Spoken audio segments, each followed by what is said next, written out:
ден соолукка таасири. Азыркы учурдагы илим тастыктагандай, суунун суюк, катуу жана газ абалынан бөлөк 4-чү касиети аныкталган.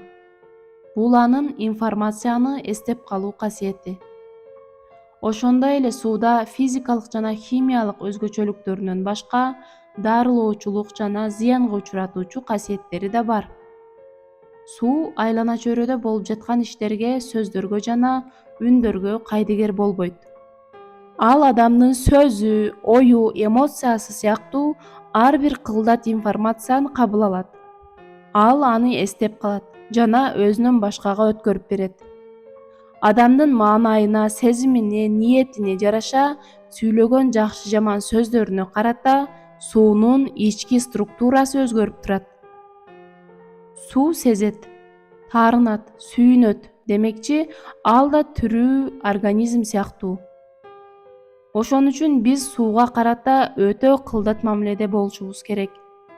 Анткени канчалык уруш талаш болгон, жаман сөз, жаман ниеттер айтылган жердеги суулар ошончолук терс таасирленип ууга айланат. Аны ичкен адам ооруга чалдыгат. 1956-жылы Азиянын түштүк-чыгышында жайгашкан аскер институтунун жабык лабораториясында илимпоздор массалык кыргын салуучу курал жасоо боюнча илимий талкууларды жүргүзүшөт. Алардын максаты жаңы муундагы бактериологиялык бомба жасоо болгон. Бирок алардын чогулушу кокусунан үзгүлтүккө учурап, алардын баарын суудан уулануу деген диагноз менен ооруканага алып кетишет. Алар болгону суу ичишкен болчу.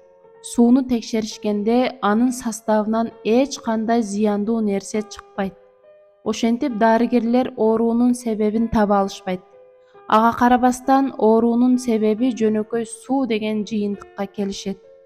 Чындыгында суу алардын Кудайга жакпаган жаман ниеттеги сөздөрүн өзүнө сиңирип алганы себептүү ууга айланып калган болчу. Бирок алар аны билишпейт. Ошондуктан биз сууга карата тирүү организмге мамиле кылгандай мамиле кылышыбыз керек. Аны менен дайыма туура мамиле кылууну үйрөнөлү. Суу эстеп калуу касиетине ээ. 20 жылдан кийин гана илимпоздор сууга байланыштуу таң калыштуу илимий гипотезага токтолушат. Көрсө, сууну эстеп калуу касиети бар экени ачыкка чыгат. Демек, адам баласы канчалык жаман максаттагы сөздү айтып сууну ичсе, ал ошончолук күчтүү ууну ичкен менен барабар болот. Суу кандай нерсе менен мамиледе болсо, ал дароо анын касиеттерин жана маалыматтарын өзүнө сиңирип алат. Чындыгында биз ачуулануу, кыжырдануу, жаман сөз сүйлөө же күнөө иш жасоо аркылуу өзүбүз билбеген абалда суунун табигый абалын бузуп алабыз. Бул учурда суу бардык жаман информацияларды өзүнө сиңирип алган болот. Ал биздин организмге түшкөндө ууланган абалда болуп, бизге терс таасирин тийгизет жана түрдүү ооруларды пайда кылат. Адамдын денесинин 70-80% суудан турары баарыбызга маалым. Демек, адамды суу куюлган идиш сыяктуу деп элестетсек, ал эми ал ичкен суу ага куюлган суу сыяктуу болот. Куюлган суу кандай информация болсо, ага кошулуп кетет. Эгерде сууга жакшы сөздөрдү айтсак, ал дароо өзгөрүп, даамдуу сууга айланат. Бул суу организмди энергияга толтуруп, сергек кылат, ага шыпа болот. Адамдын мээси, жүрөгү, өпкөсү, бөйрөгү, кыскасы анын ар бир органы суудан турат. Адам ичкен позитивдүү ойлор менен сөздөрдү сиңирген суу анын ар бир органына чейин жетип барат. Аларга оң таасирин берет. Эгерде ооруган болсо айыктырат. Ошондуктан ар бир адам жакшы насаат сөздөр, дуба тилектер айтылган жерлерде гана болуп, айрыкча тамактанган учурда жакшы сөздөрдү айтып, жада калса тамагын мактап жегенди адат кылыш керек. Пайгамбарыбыз Мухаммад саллаллаху алейхи вассаламда дасторконго алып келинген тамактан кемчилдик издөөдөн бизди бекеринен тыйган эмес. Өзүбүз күбө болуп жаткандай, жаман сөздөр көбөйгөн жерлерде ар түрдүү оорулар менен кылмыштар да көбөйүүдө. Ар бир акыл ээси мындан туура жыйынтык чыгарат деген үмүттөбүз. 15-тема. Суудан үлгү ал. Япониялык илимпоз Эмато Масару айткандай, сууда бир абалдан экинчи абалга өткөндө, мисалы суюк абалынан газ абалына же музга айланып кайра эриген убакытта, жаман информацияларды өзүнөн чыгарып таштоо менен тазаланат. Ошентип, ал негизги структурасын сактап калат. Бул анын ичиндеги жашоо программасын сактап калат дегени. Биз да суудан үлгү алып, күнөөлөрүбүздөн тазаланышыбыз керек. Эгерде биз күнөөлөрдөн арылып, жашоо образыбызды ыймандуу жашоого өзгөртсөк, бир абалдан экинчи абалга өтүп тазаланган болобуз.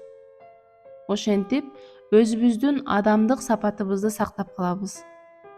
Урматтуу окурман, баарыбызга маалым болгондой, асмандар менен жердеги сөздөрдүн эң мыктысы бул Алла Тааланын ыйык Курандагы сөздөрү. Жараткан Аллах менен жаратылган пенденин ортосундагы айырмачылыктарды салыштыруу мүмкүн эмес.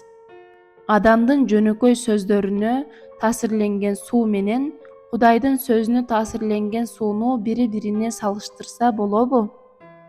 Жок, мүмкүн эмес. Мындан Алла Тааланын сөздөрүн өзүнө сиңирип алган суу бизге канчалык шыпа берүүчү суу экенин билсек болот. Бул мээримдүү Алла Тааланын бизге берген чексиз мээримине далил болот.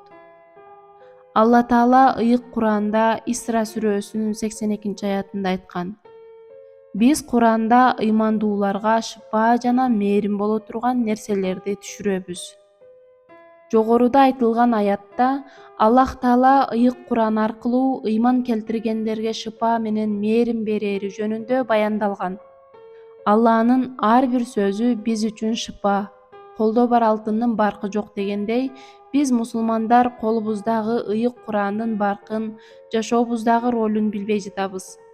Биз Алланын сөздөрүн окууну үйрөнсөк, аны жаттасак, аны менен иш-аракеттерди кылсак жана аны менен сууга дем салып ичсек, ал бизге шыпа болот.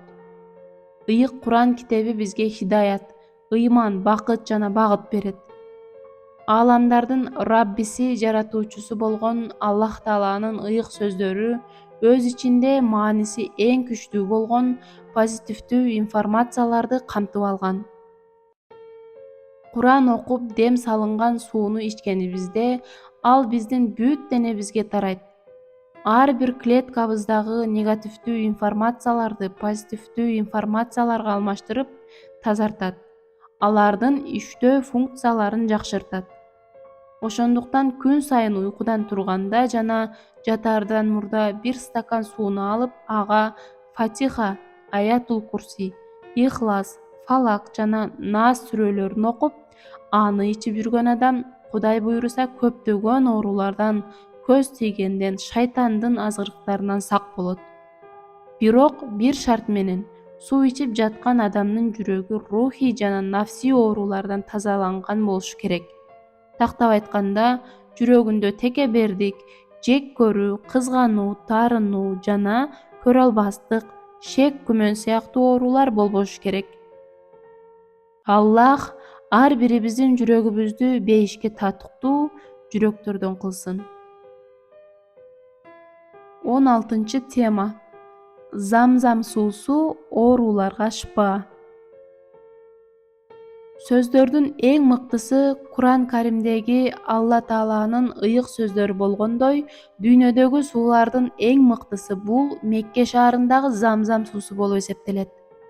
Какыраган чөлдө пайгамбар Ибрахим алейхиссаламдын доорунан бери агып жаткан бул суу даарылык касиетке ээ болгон суу. Аны кандай ниетте ичсең, ошол ниетке жетесиң. Туура жолдо болоюн деп ичсең, туура жолдо болосуң. Курсагым тойсун деп ичсең, курсагың тоет. Ооруума шыпа болсун деп ичсең, оорууңа шыпа болот.